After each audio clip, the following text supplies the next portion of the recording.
What's up, hobby friends? As I'm recording this, it is 10:30 on a Saturday night, and I have just put the finishing touches on Szerakh. For those of you who have been following my social media, on my Instagram particularly, you'll know that I've been working on this model for just a little over 2 weeks. I think it's been like 15 or 16 days, and I've pretty much been spamming nothing but this model, little bits and pieces of it as I paint him in sub-assemblies. Now that he's finally done, I wanted to take this chance to actually just sort of reflect back on the past 2 weeks, my process, my journey on painting this model, what I've learned, and what I hope to teach, or I guess what I hope to show in terms of the faults in my process for other people to learn. Basically, learn from my mistakes, don't do what I did, and do better. So this is a pretty big model, quite a lot bigger than I actually expected.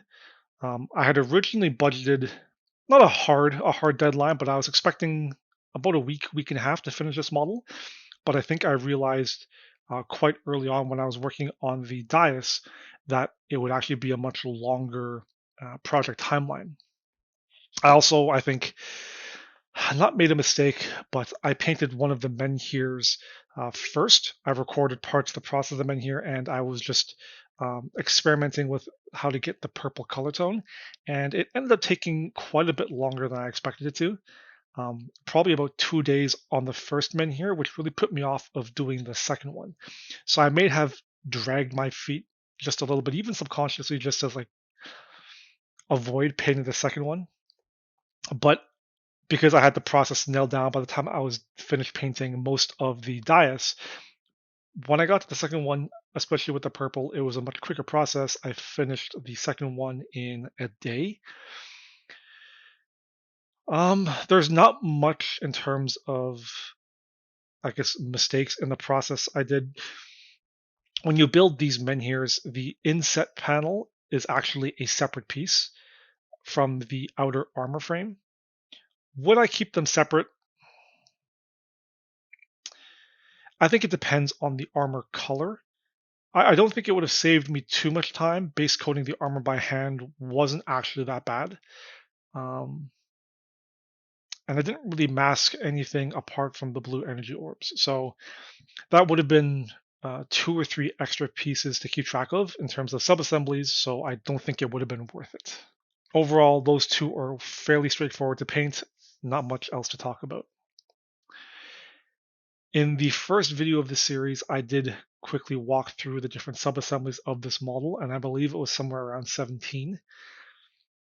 I think in hindsight, I should have sub-assembled the dais just a little bit more. So I had originally had the dais as the engine block separate. So these 3 pieces back here. I had this back fin separate. I had this top half, this top back piece separate, along with these 2 black stones as a separate piece. The Catan essence and its entire subassembly was separate. Of course, Tweedledee and Tweedledum. That stands they were armor separate. The king was separate, his cape was separate. And then there was the main platform for the dais, this piece right here. And then the steps were in 2 pieces, and those were separate. I think, given how difficult it was to paint this bottom portion of the dais, I would have actually sub-assembled this even further.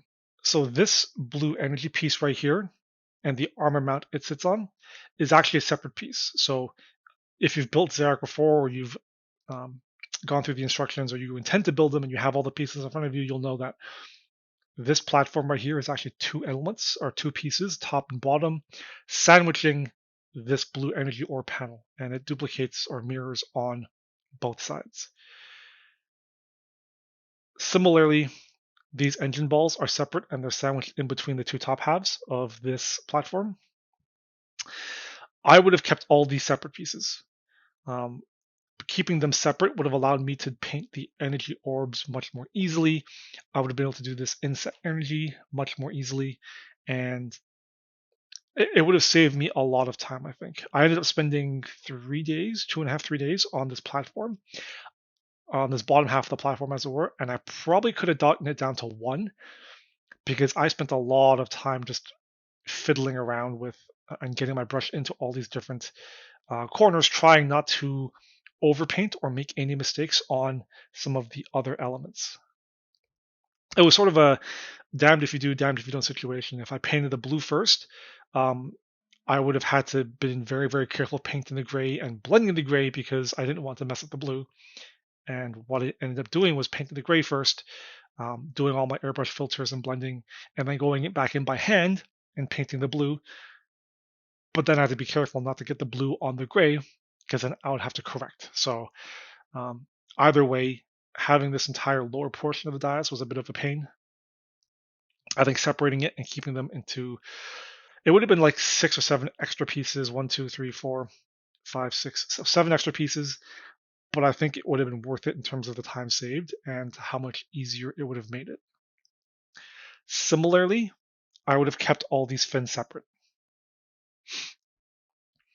Um, it wouldn't have cut or saved too much time, but it would have made it a little easier in the base coating step. I normally, when it comes to my vehicles, prefer airbrushing all of the armor, all this green stuff, with the airbrush rather than paint it by hand. It's just faster, gives me a smoother finish for my base coat rather than doing it by hand. But because I had attached it all together, I really didn't have that option. If I airbrushed it, I would have gotten the paint overspray on the gray.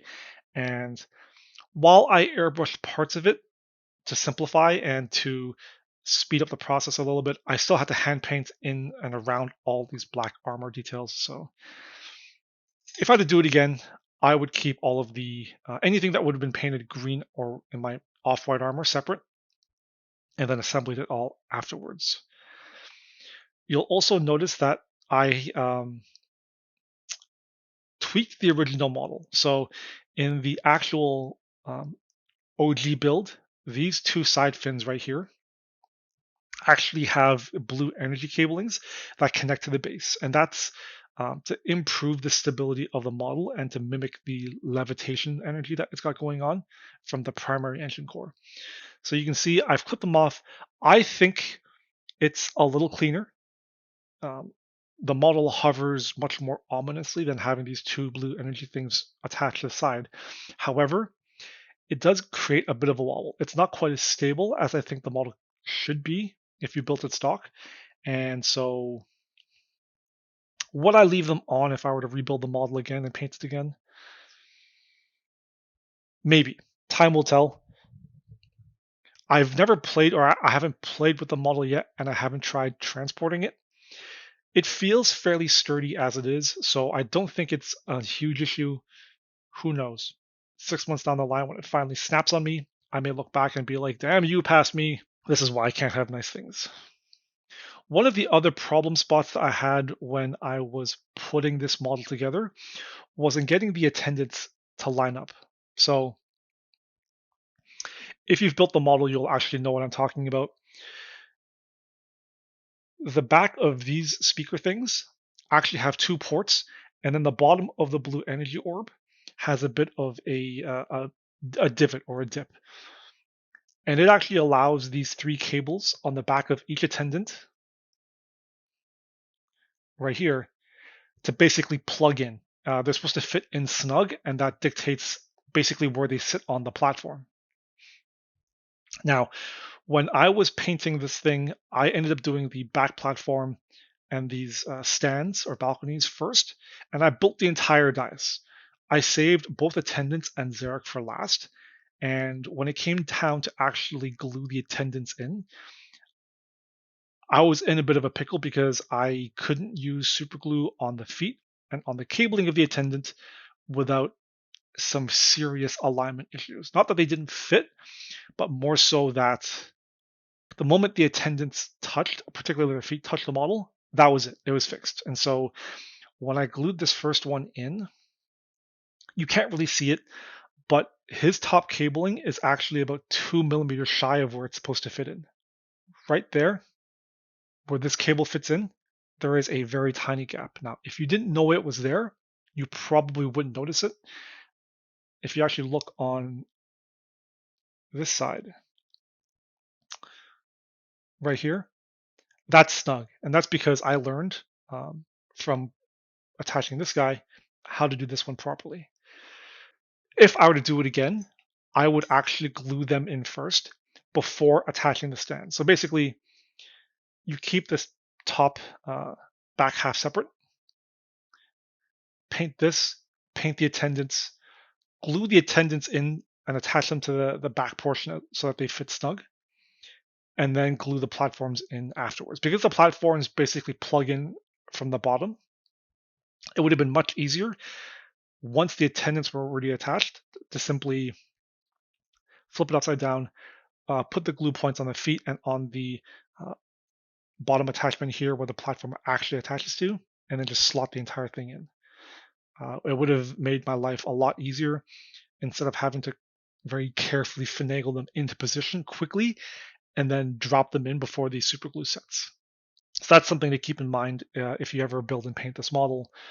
Chances are, unless someone commissions me, I'm probably never going to paint this model again. So I think the key takeaway for me is to dry fit more and then maybe make some notes so I don't forget. In terms of the process of me painting this model, that's pretty much it. Those were the challenges and takeaways that I basically experienced. Thankfully, because I had taken Games Workshop's rendition of this model and done the color tweaks and the color palette in Photoshop, I went into this project already knowing where all my colors were going to go. I knew exactly how I was going to paint this model, how it was going to look, and there was no guesswork. I wasn't really trying to figure anything out on the way. And so really this entire model was an exercise in just pushing paint on and copying essentially a color scheme that I already figured out. In terms of my favorite parts of this model, I definitely think the Katana Essence was a lot of fun to paint. I've been painting nothing but Junk Force and then this model for 2.5, almost 3 months. It's almost entirely armor, inorganic metallic shapes.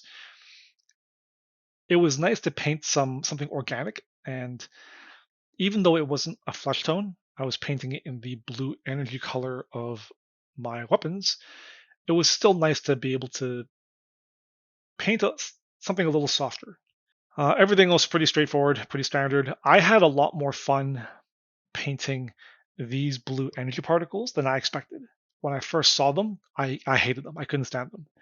I thought they looked stupid. I thought they were poorly done, and honestly rather tasteless. I didn't like the look of them, the aesthetic of them.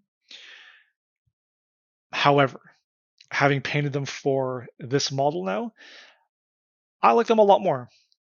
Obviously, they have their uses or their spots for them. I'm still not a fan of the Void Dragon. I think they're a little overdone on that particular model. But on this one, on the bottom of the Menhirs, and then as the energy booster for this one, it was actually a lot of fun. I enjoyed them. They painted up quickly, and I think I would definitely do it again. Just not the Void Dragon. Parts of the model I hated. The cape. I think the cape of this model was an absolute pain. Not because it was hard, but more so just tedious. I ended up making the stupid mistake of wanting to highlight every edge and every square and having to paint around it and then carefully do all the highlights ended up taking a lot more time than I wanted it to. I was originally expecting or budgeting maybe 2.5 hours to do the cape, and I think I ended up spending 8. The most upsetting part of it too is half of it can't even be seen. And like when I painted it, obviously I knew that the back half wouldn't be seen. So like if you actually look carefully at the cubes on the back, they don't have highlights on them. They're still just base coated. But getting the blend smooth and then just the tediousness of highlighting the squares that were on the front, painting around the squares, and just tweaking, it ended up taking a lot longer than I thought it would. So I do want to preface it wasn't like 8 or 9 straight hours, obviously not. But like I started painting the cape at around like 12:30, 1 o'clock in the afternoon. And by the time I was done, so if you're counting breaks to like go to the bathroom or get some food, to stretch out a little bit, walk the dog, by the time I was done, it was like 10:30 in the evening. And yeah, so it is what it is. Overall, this is a great model, really good looking kit.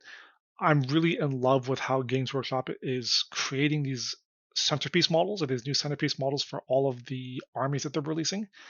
You have this model for the Necrons. You have the Triumph of St. Catherine for the Sisters of Battle. Lord Galactos for the new Hedonites Battle Tome. Catacross for the Osiarch Bone Reapers was also a really, really great centerpiece, and I think the first one that, or one of the first that is much more diorama-like, much more involved, and it really makes me appreciate painting in subassemblies. Um, I love that it helps to slow me down. I think. Okay, so tangent. I have this problem where I've basically spent the past 6 or 7 years working on speeding up my army painting process. Not speed painting per se, but just getting faster at it. And I've been teaching myself and picking up a lot of these tricks and techniques and maybe cheats, if you want to call them that, to really just get armies finished faster and on the tabletop. The problem with that, and also because I really haven't been pushing myself to attend any painting contests recently, is that I'm now in the opposite problem where I have a hard time spending any long period of time on a single project. And so in 2020 and then now this year, there's only 3 models I've painted where I've spent longer than, well, that's a lie. So there's 4 models. I did 3 in 2020, and so far, Szerakh in 2021, where I've been able to spend more than a week on the model. So I painted the Szerakh at the start of quarantine, and he took me about a week. I painted Catacross shortly afterwards, and he took me 2 weeks. And then sometime in the fall, I think it would have been August, I ended up spending 3 weeks on the Ironclad, and then now 2 weeks and a day on Szarekh. And so, yeah, I'm having this problem where I need to learn to slow it down and to spend more time on a model to really paint more neatly and to refine my work. I paint pretty much entirely for the tabletop. Um, Not a lot of competition pieces, and even the ones I do for like local contests or a couple of online contests that have been held during the lockdowns this past year, I've still sped through them, and I think the quality of the models reflect the time that I spend on them. So I think definitely one of my major goals for this year I want to achieve is to be able to just mentally uh, slow myself down to reset how I approach painting models and to just spend time on them. Now, obviously, this doesn't help because I'm constantly working on armies, but um, my junk force are basically done. I've only got the 2 gun haulers left, and then really the only 2 armies, or the only army I'm working on, is my Death Watch, and then surprise, surprise, they teased the Soulblight Battle Tome on Warhammer Community this morning, so I'll be picking them up whenever they happen. I'm not going to make the mistake of picking up the entire army. I think I want to try picking up a kit and then painting it before picking up something else for the army, and hopefully that'll help slow me down. My Death Watch, I already have the full army, but that's because I want a bit of variety compared to my Necrons, and then there's a lot of conversion work that I want to do on them, so I wanted to have the entire thing just somewhat playable. Um, and just so I could have 2 40k armies I can split between the two and not get bored. I have 3 full AOS armies right now. Well, I guess one of which is a huge collection by Nighthawk, so I'm in no hurry to add a 4th. So getting the Soul Blight in a fully playable status probably isn't like super high priority for me. So I think I'm going to try and paint both those armies with the mindset of take my time, not rushing them, and just spending more time on a model by model basis. That's probably a bit more ranty than it needed to be for this video, but those are my thoughts. Yeah, I don't really have much else to say about this model. I think if you play and collect Necrons, or whether you play or collect Necrons, I think this is a great centerpiece to own. It's a lot of fun to paint, and it'll definitely look good on the tabletop or in your display cabinet. So I highly recommend picking one up and painting one for yourself. And just remember, lots of sub-assemblies, and if you think you can sub-assemble more, you probably can and you probably should. So that will wrap up my video series on how I painted Szerakh, as well as how to paint the color scheme for my own Necron army. I hope you found the video series informative, and I hope you enjoyed watching it all, and how I broke down the process for painting all the different parts of my army. If you have any questions or suggestions, feel free to drop them in the comments below. I read them all, and I look forward to hearing your thoughts. Don't forget to subscribe for more awesome weekly content, and check out my Instagram as John the Ho for daily updates on my hobby projects. Until next time, happy hobbying.